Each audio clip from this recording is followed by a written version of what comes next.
The 6.5 is live here in San Jose at Intel 2023 Innovation. It is great to be here. We are on the show floor having fun, having some of the greatest discussions. We're talking AI, we're talking data, we're talking security, we're talking edge to cloud and everything in between. My co-host Daniel Newman. Dan, how much fun is this? It's great to be here on the floor. We are in the middle of the explosion of the Siliconomy. Yes. And I heard that tease once. who may have said something about that, but I do think it's been a really exciting week. As you and I always talk about, Silicon will rule the world. Exactly. I mean, hey, software is important, and we saw the software, and it rules the world too, but it's kind of hard to rule the world with software without some amazing silicon on top of that. Try to run it on air. Exactly, it just doesn't work. It doesn't So, work. without further ado, let's introduce somebody that doesn't actually need an introduction, Intel CEO, Pat Gelsinger. Pat, how are you? Hey, always a pleasure to be on 6.5. Great to see you, and the opportunity to have you join here at Innovation, and you guys always do a great job. Just coming and bringing out sort of the story associated with the tech. So thank you so much, and a great pleasure to join you. Yeah, I appreciate that, Pat, and we do like to think that accuracy and facts matter. And I just want to say, I just want to appreciate and thank you for making us look so smart in terms of our prognostications over the last 2 to 3 years. So thank you. Well, hey, you guys were advocating that, hey, this turnaround was going to materialize. It's really important, and a lot of skeptics associated with it. And now as the green shoots are turning into trees and plants, sort of like, wow, you guys were really smart. Thank you for that. There are those that root for the underdog. Yeah. I come from Chicago. We've got Cubs. I come from the Midwest. You're a Cleveland guy. Just our athletic backgrounds and the sports and our teams gave us a reason to root for the. But it's funny because Intel's really never been an underdog. It's been a company that's had some changes, and it's seen new competition and entrants, and it really opens up a good conversation right here, Pat. Is 3 years ago you came in the door. You came in ambitious. You were on tour. You were telling the story, the turnaround story. But now the time has flown by, and you've been, 5 and 4. I mean, that's been one of your big talking points. It's the say-do. That stuck with me from day one, Pat. But talk a little bit about this past 3 years, those things you were really zeroing in on, and how that's going up to now. Yeah, and if we pick just a couple, obviously you mentioned 5 nodes in 4 years. Generally a node took 2 years, so 5, okay, that's like 8 or 10 years of work. Wow, right? And crunching it into 4 years, and nominally we're on track. Intel 7 done, Intel 4 with Meteor Lake, or now the Core Ultra done. This is manufacturing ramp. We're now ready to move it into our second factory, out of the TD factory into Ireland, so that's done. The Intel 3. Hey, the Granite Rapids and Sierra Forest. And speaking of Sierra Forest, I can never show up without a prop, right? And what we showed today on stage was that this was 144 cores. Right. What we showed before. What we didn't tell you was we had 2 of them. Surprise! So it's 288 cores. And as I like to say, when I was working on the Halem, the 4-core part, it was sort of like, wow, 4 cores on one die. 288 cores on one package, just mind-blowing. And Granite and Sierra are on Intel 3, so that's coming along, and we'll be sending the production parts to the factory shortly. 20A, right? We showed the first Arrow Lake wafers, the first product on Intel 20A, which is the new transistor, the new backside power, so that's happening. And the test chips on 18A, and we'll soon be sending the first products onto 18A. So 5 nodes, 4 years, incredible, and it's coming together, so quite exciting. Yeah, you surrounded by those wafers up there. It's like a smorgasbord, and it's not even Thanksgiving yet. It was awesome. Yeah. I could barely keep pace with boom, boom, boom, boom. I love that. So 2023, actually, AI's been around a long time. Got really hot over the last 5 years, but starting last year and around November, really heated up. And you have a real diverse play of AI, right? All the way from CPU, GPU, NPU, to ASICs, FPGA, don't want to forget that, and everything in between, and you scale from the client computer to the hyperscaler data center and pretty much everything in between. Yet, you don't get a lot of credit for being part of this new and latest AI, let's call it the generative AI game. Like, what's your response to that? I mean, you know what we've written in Dan's, but I want to get your response to that. Like, why do you think that's happening?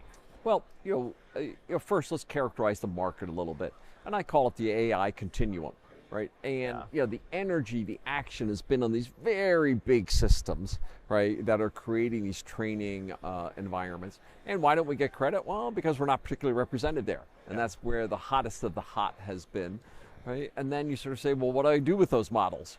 Well, hey, I might put them into inferencing farms, right? So when I start going up to my Bings or my Googles, I'm now getting a generative AI experience, so much more using those models. But then those models start to become more useful. People want to bring them on premise, right? Now we're talking for more of our differentiation, because now it needs to be my data, right, with my use cases Private on my AI. premises. Right? Or, hey, maybe it's hybrid AI, right? You know, I have a trained model, I'm getting it updated, but that's the foundation, and I'm refining it on my local data. So now we're getting more into our sweet spot. But the thing that really excited me about innovation this week was the AI PC. Because, hey, if I have to go to the cloud, right, for my AI, it's expensive. You know, the latency is high.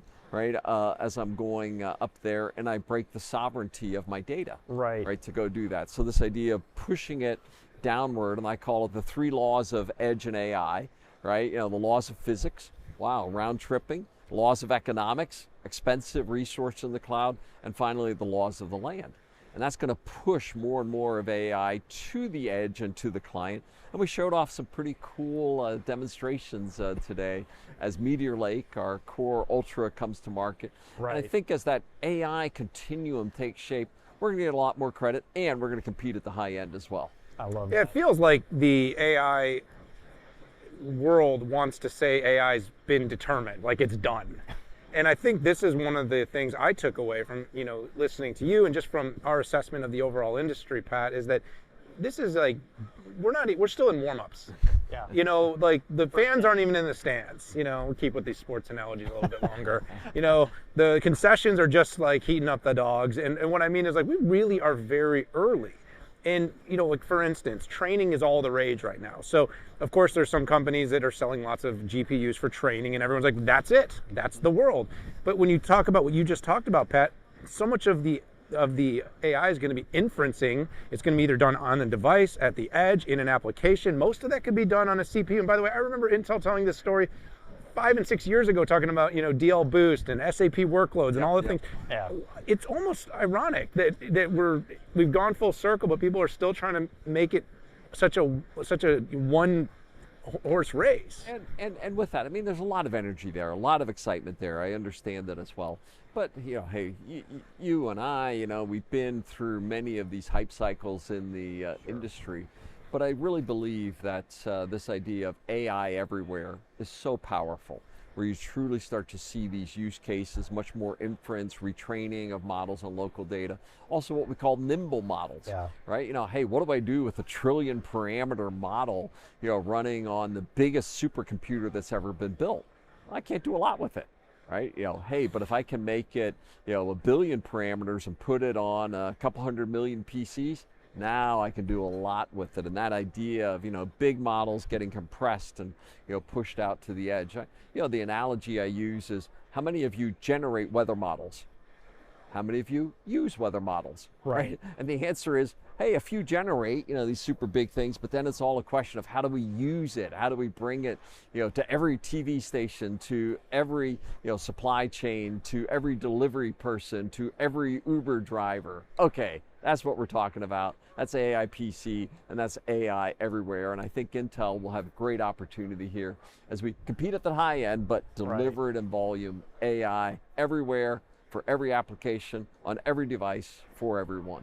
Pat, you coined a really catchy phrase or a catchy term up on stage Siliconomy. And in fact, not only did you attend and talk about Siliconomy, you have the T-shirt as well. So when do we get those? no, exactly. And We'll work on that. and you talked about, hey, the introduction and the impact of generative AI on this next generation. And as Dan and I has always said, we always thought that silicon was eating the world. But what do you mean about Siliconomy? Yeah. What are you trying to talk about here? And I go back to the 5 superpowers. Is that everything will compute, every one and everything will be connected. We'll have infrastructure from the cloud to the edge. We'll have AI making sense of it, and we'll increasingly enhance our senses as well. Right. And my AI enhanced hearing aids. But if you think about those, literally the digital platforms are permeating every aspect of your existence, your financial, your social experience, your healthcare. We had some cool, health demos as well. Everything's becoming more digital. So literally, your life is becoming a digital experience, and everything digital runs on silicon. Right? And so that's the silicon economy, right? Because everything, and as I say, for the last 5 decades, where oil reserves have defined geopolitics for the world.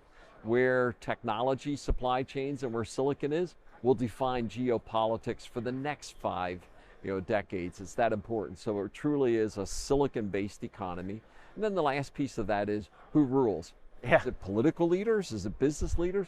And I say none of the above. It is developers, right? Because they're the ones that are unleashing that incredible power of Moore's Law and silicon for these next generation experiences. And AI has just been sort of like a turbo boost on that innovative cycle.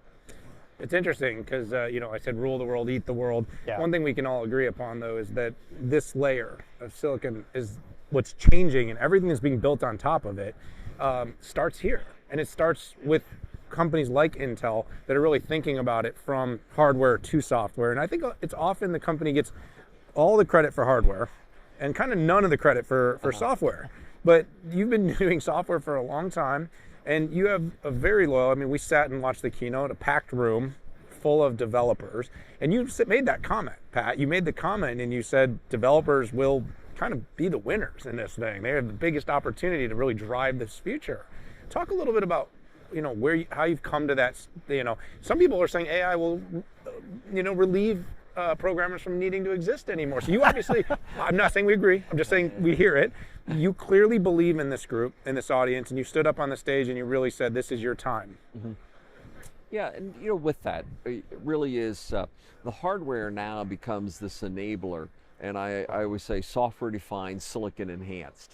Right, because it is the software layer that is defining the user experience, the algorithms, et cetera. And the hardware guys are trying to catch up, and how do we make it possible in that scale? And I sort of, in my own personal way, I say, why did God have me run a software company for 8 years before coming back to lead the silicon company, the most important company in technology? Well, I think it's for this understanding of how important that developer is to unleash those capabilities, and not being chip heads, but software defined, silicon enhanced. And in this period of time, and again, things like co-pilots and so on are just unleashing, extraordinary productivity gains for developers and more natural language where essentially, my low code environment can be English going forward in these environments. But at the end of the day, the innovative cycle is driven by developers. They are doing the things that are not yet possible, and we showed some cool examples of it this week. Yeah, you really did. And Pat, you brought out a lot of messages. You went GA on the Intel Developer Cloud, which just seemed like a very robust way, regardless of what type of compute you use, to not only test out your software, but also find the right accelerator. You're not locked into whether it's a cloud GPU, an FPGA, a CPU, or an NPU. It's, hey, try all these out. And oh, by the way, as we know, these workloads scale from right to left on sophistication, and ultimately they wind up in a CPU. That's happened for the wheel of 30 years, all the way back to the DX coprocessor. Right, and accelerating instructions there. So you did send out a ton of messages to a lot of developers.